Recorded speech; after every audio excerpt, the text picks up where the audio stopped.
Good morning and welcome to the Zach Ratliff Show. I'm Zach.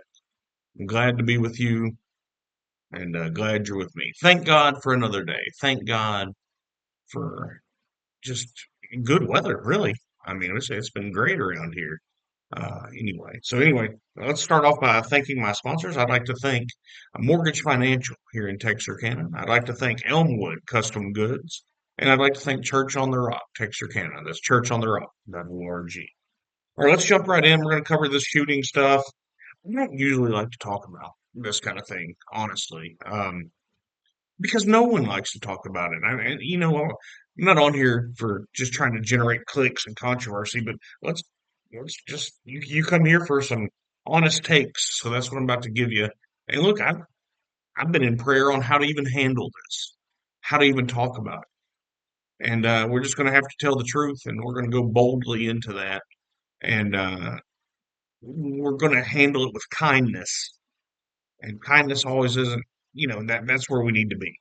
So the number one thing that's going to come from this from the left, one won't be any responsibility towards the trend of shooters that are making these last few, I don't know, six or eight shootings. But the number one thing you're going to see is a push for gun control. You're even having some yellow-bellied Republicans start to call for it. So the statistic is 48% of all criminal shooters last year were stopped by armed civilians. Having an armed populace is much safer than taking everyone's guns away. Because what are you going to do then? Take away the knives? Take away forks so you can't stab anybody? You're going to not let anybody drive so you can't run anybody over with a car or so you can't have a car wreck? The safety, and I don't remember the quote, but you know, giving up safety for liberty doesn't make sense. Well, you should be able to be armed. Now, if you don't want to carry a gun, that's fine. But if you do, that's also fine. If everyone had a gun and you knew that every adult had to carry a weapon, you would be a lot less likely to target those people. Now, I say every adult, when you're going after kids, that necessarily doesn't help, right? Unless it's the teachers that have guns, which I support. I also support training and all that. And I don't think teachers should be made to carry one. Don't get me wrong. But if they want to, should actually absolutely be allowed to. Let's see. So mass shootings from 2015. This is from Frank McCormick on X.com. And it says mass shooting demographic rates 2015 to 2025. Public incidents with four or more fatalities expressed as rates per million population. Who's winning this? Where are there more? Who's shooting the most people in a mass scale? Well, trans non-binary biological males are the leading mass shooters with 0.769. Trans non-binary biological females are number two for mass shootings. Number three, and then you're not going to see this one coming, I don't think, are Asian men. Number four on mass shootings are black men. Number five are white men. Number six are Asian women. And number seven are Hispanics. Well, that should tell the tale. You're one and two most likely to commit a mass shooting since 2015. Number one, trans non-binary biological males. Number two, trans non-binary biological females. Now, does this mean that every trans person wants to shoot up somebody? No. And also, there aren't that many of them. That's a lie that we've been sold, is that there's just so many of them. They're like trans people. There are less than 5% of the population is gay or lesbian. Not half of them, less than half of them are trans. So that gets you into the 2% ish, so you're at there aren't that many. So when they commit a mass shooting on the per million, that skews that number upwards for them. So let's give that. But there aren't that many up. So when they start shooting people, that stands out. Right? So, I mean, and that's the number one lie we've been sold is that there's just a lot of trans people, and there just aren't. Um, so then here's this from Fox News and then from Jesse Waters on X.com. New after a trans shooter shot two kids in Minneapolis while a whistleblower from the Pediatric Gender Center is speaking out. She says, and you can go watch this interview on the replays on Fox. Her name's Jamie Reed. What I saw was that we were harming these kids. They were not getting better. Often their mental health was getting worse. We were tearing apart families, talking about the gender center where they were trying to help these people. Look, I don't know what it's like to not feel like I'm myself in my body. So let's just say that. If someone feels that way, it's obviously coming from inside. Now, from a spiritual side, you can say, hey, man, there's an evil component to this. But even if we take that away, I don't know what it's like to feel that. Thank God for it. Thank God for his protection over me and over my daughter and over my family. But it's obvious, it used to be called gender dysphoria. It was a mental illness.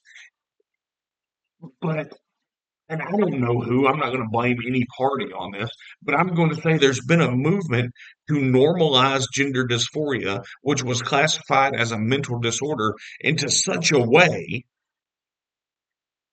that we aren't calling it what it is. Like, hey, some of these people need help. That's want to be okay and want to do that. And look, I'm not against it. If you are a consenting adult in America, go do your thing.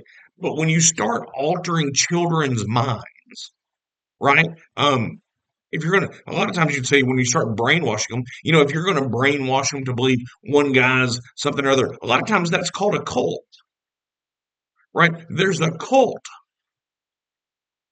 Heaven forbid we use that with this type of language. Um, so let's talk about this. Is there a pattern?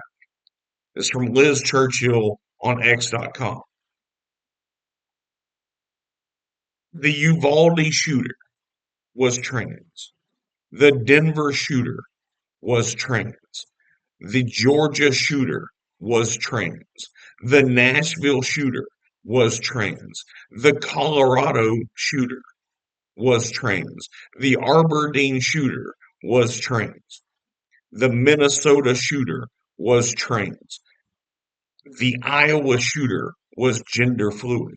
The Philadelphia shooter was trans. So the last 9 shootings, that's been an issue. And once again, I'm not saying every trans person is a mass shooter. What I am saying is you can't deny these facts. What when you're looking for a comment, it's just like when you say, "Oh, in the '70s, everybody that hijacked a plane was Islam." Okay, yeah, there was a lot to say that. All the terrorists for a while were Islamists. Okay, there was evidence to back that up. It's not fun to say, but we have to take our head out of the sand. We have to admit, okay, there's an issue. Is it a mental health thing? I think it is. I believe we have to address it, but we have to do it in a kind way. Now, kindness is telling the truth. Kindness is still delivering a message that isn't exactly fun, but it's out there, right? I mean, so we can't just continue to run away. We can't continue to run away from the issue. Now, let's go to Charlie Kirk on X.com.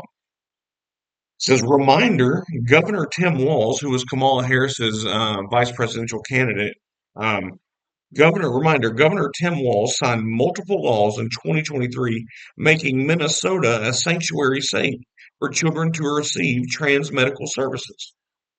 2 days ago, he once again bragged, it's been 3 days now, it's from last night. He once again bragged about his state being a safe haven for transgender people. Okay, so what does that mean? I don't think transgender people should be singled out and harassed and they can go do their thing. Right. Now, don't shove it down my throat. Don't try to make me like it, because then you're opening yourself up to me going, hey, I don't like that. But a consenting adult should be free to do what they want to do as long as it doesn't infringe on my rights. And they shouldn't have to worry about being, shot or mugged or anything else. However, white Christian men also should not have to worry about being maligned in the media or on Facebook or wherever for whatever they say. Oh, you don't understand. You're just part of the patriarchy. Oh, you don't understand. You're just an oppressor. So if we're not going to, let's be fair in the way we're presenting all this. Now, Tim Walz, obviously, well, I don't know if it's obviously he's married and has kids and stuff. I'm not even going to say it. Just Tim Walz has a lot. He's a big supporter of LGBT. Okay, he can do that. But when you're going out saying you want a safe haven for transgender people, I want everyone to be safe. That's what I'm trying to get at. Now, also, if you want a safe haven, from theblaze.com, Catholic schools begged Governor Tim Walz to increase security before the shooting. Why? Because Christians and Christian schools and Christian church services have been being targeted. He didn't want to do that, though. We weren't worried about keeping that group of people safe because primarily they don't vote for it. And then this article says from the Blaze, it's a lack of will to do it by elected, talking about the extra security for Catholic schools, to do it by elected officials, coupled with opposition by some legislators because non-public school students were included. So because it was going to, some of the security would have gone to private schools, they're like, oh no, we can't do that. Heaven forbid. We try to keep everybody safe. And then this comes from the mayor of Minneapolis after the shooting. It says anybody who is using this as an opportunity to villainize our trans community or any other community out there has lost their sense of common humanity. What? And she's like, well, I've heard about a lot of hate being directed at our trans community. We're just pointing out the facts. I have no hate for anyone. Most of these commentators don't. And there are some out there that are just crazy. However, you have to call it for what it is. If you had a rash of young, teenage, white Christian men going around shooting people, four or more at a time, there were 8 or 9 of them in a row, you would hear about it non-stop every day, 24 hours a day, until the media just couldn't stand to say it any more than they'd say it one more time. They would burn it down. That's why a lot of times on here, when some of this stuff breaks or some of this stuff comes out, you'll hear me say, I can tell you what this person wasn't, and it's a white Christian male. And why? Because anytime a white Christian male messes up, that's the first thing. Christian messes up. White guy messes up. Middle America, athlete messes up. Because that's what's central to America. We have to remember it's about tearing down the power structure. The media isn't overly concerned with the mental health of these people, these shooters, no matter if they were trans or not. They don't care. They don't necessarily care about any of the kids that were murdered. They care about maintaining their influence on power. And that's what we all have to remember when talking about any type of situation as this. Number one, there are families involved.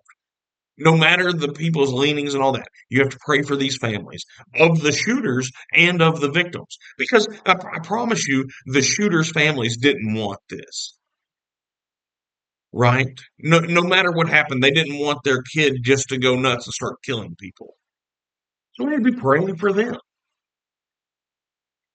I mean that's real life.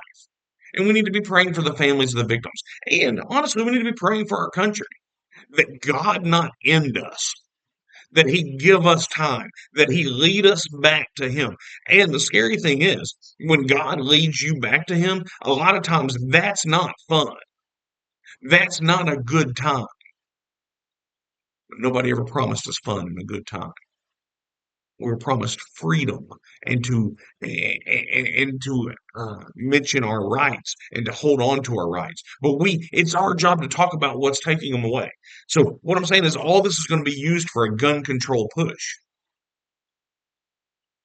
Anyway, we're going to move on. You just, I felt like that was, you know, that just is what it is on that. Okay, moving on.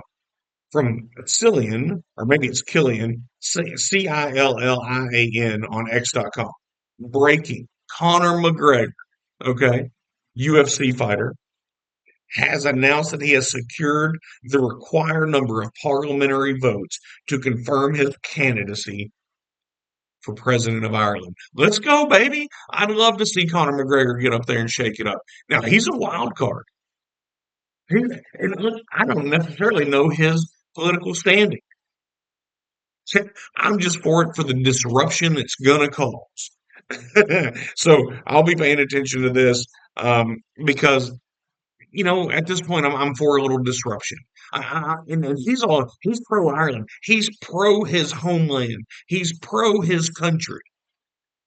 Good. I am too.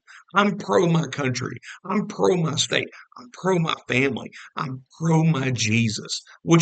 Side note, there's only one, and it's Jesus, the truth. CNN.com. The CDC director has just been ousted weeks after being confirmed. Center for Disease Control.